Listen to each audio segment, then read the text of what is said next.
as a defense, and then as a defensive line. The energy's been great.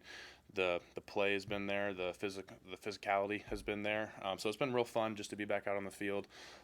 New group of guys, a lot of new faces, a lot of old faces coming back. So just learning how we're going to play together this year and gel both sides of the ball as a team has been great. And then the 8 weeks of winter, again, they went by real fast, but they're real fun. I think we learned how to come together as a team. We had some adversities in the things we were doing here, the workouts, different stuff like that, but it was a lot of fun, a lot of hard work, and so you're starting to see it pay off. You lost three starters up front, so you hear it a lot. Like the D line's a question mark.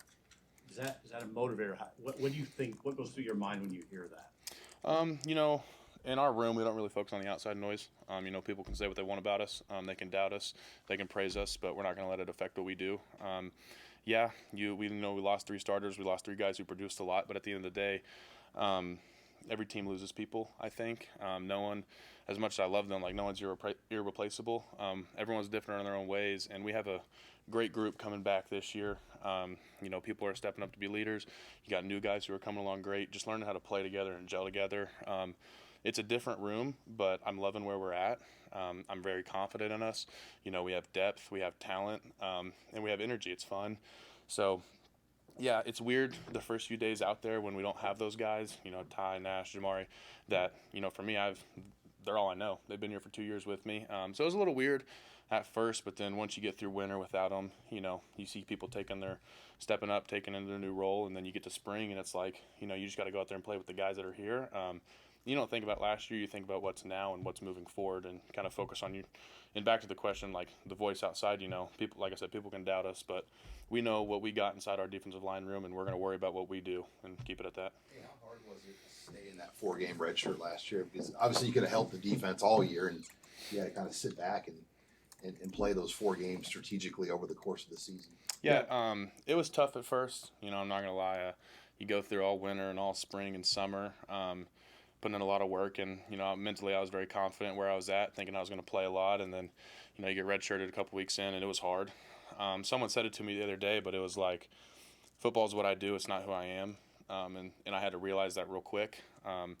And so my mindset went from what can I do on Saturdays to how can I help the team, and whatever role that was, whether it was morning lifts, being on the scout team, giving looks, helping the offense, or not even that, just helping the guys that we're going to play that week, learn the defense, know what's going on, watch tape against whoever we were playing, and just be ready. And then, keep the guys, on home games at least when I was on the sideline, keep the guys in the game.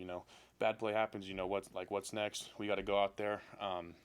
So it was rough, but at the end of the day, I think personally it allowed me to take a lot of pressure off myself and really develop as a player. I got to go out there. I kind of looked at it as, I got 3 days a week to go out there and just play football. I was on the scout team. I could pin my ears back and just go. I could work on my craft and give a good look. And so that's what I tried to do. And I think it took a lot of pressure off my shoulders and allowed me to take big strides as a player. And then, you just trust the process. I trust Coach Rule. I trust that God put me in that situation to, maybe sit the bench for a year or two. I still got my 4 games, but just keep my head down, work, and then when the time comes, be ready to go. Were there things that you were able to do in those periods where you weren't playing, like in the weeks where you knew you weren't going to play, like with your training or nutrition, whatever it might be, away from the field, that also helped your development?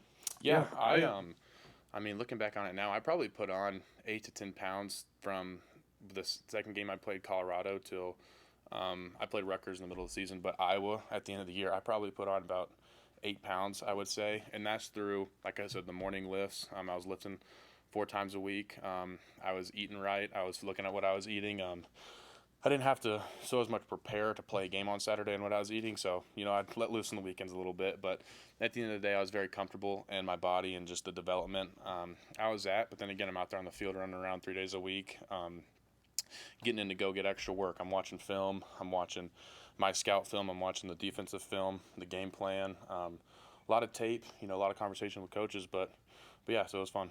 For someone unfamiliar with Coach Braden, how would you describe his approach overall, field, off-field, everything? Something he tells us all the time: energy is contagious. There hasn't been a day where he's come in there down. He comes in there, he lights up the room, he puts a smile on your face, and then he gets you ready to go. Whether that's we're in the film room and it's a meeting, or we're out on the field. The switch is on, and we're going to work. We're going to get better at what we do. He's very, very detailed. He wants us to go out there when we're on the game field. He's not going to scream, yell, do all that. Like, he wants you to go play with effort. He wants you to give it all you got and be violent effort. He can fix the technique. He can fix the schemes. He can do all that in the film room. But when you're out on the field, he wants you to just pin your ears back and go play. And it's real fun. It's a lot of fun to play for him because you don't have to sit there and think, what if I do this wrong? What if I do that wrong? Yes, you want to be right on what you do, but at the same time, you go out there, you give what you got. You go meet with him, or in the meetings, he's sitting there coaching you up. And then, like I said, he's very, very detailed. He comes with a lot of experience and a lot of knowledge for where he's been the past 8 years in his whole career. So, every day I learn something new from the guy, whether that's life or football. So, having a father who had a significant career in Major League Baseball, has that afforded you any advantages, any kind of advice he's given you that's helped out over the years? Yes and no. Of course, yes. I didn't mean to say no, but yeah, he's helped me a lot. Like I said, whether it was my freshman year getting thrown into the fire from the start, or whether that was getting redshirted last year, trusting the process and what's going to happen. And not even just my dad, but my mom. She was there through his whole career.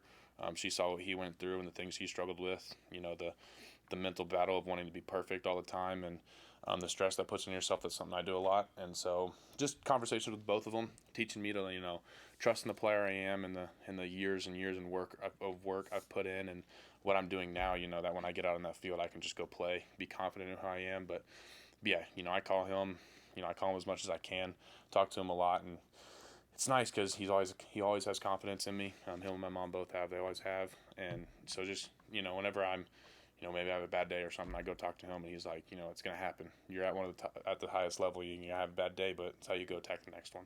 So. Keona Davis is another guy that Coach Rules talked about waiting in the wings a long time. As a guy that played as a freshman like you did, how has your relationship of you two grown over the last year, and now in a spot where you guys are going to be, up front together on that line?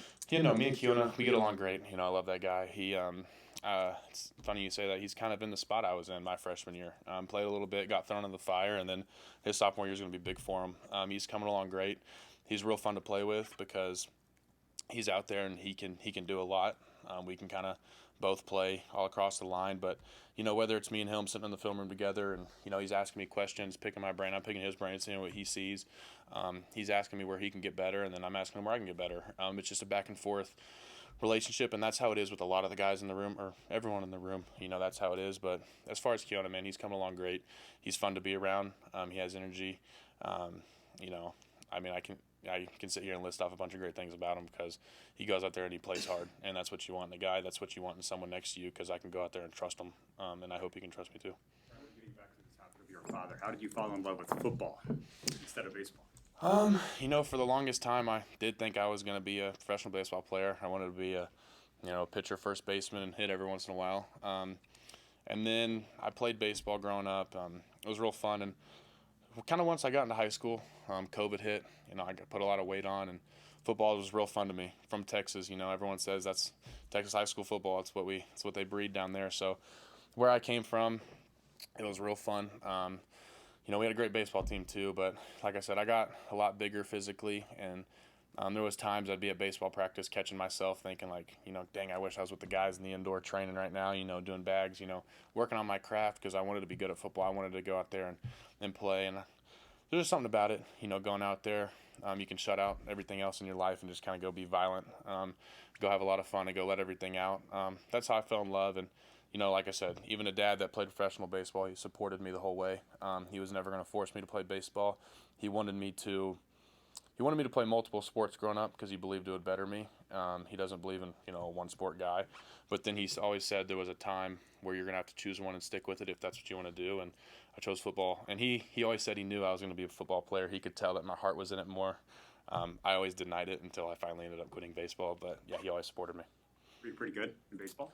I didn't throw as hard as my dad did, not even close. But every once in a while I had a good outing, and then I always think I was a really good first baseman. I could get the splits out there a few times. I was pretty flexible.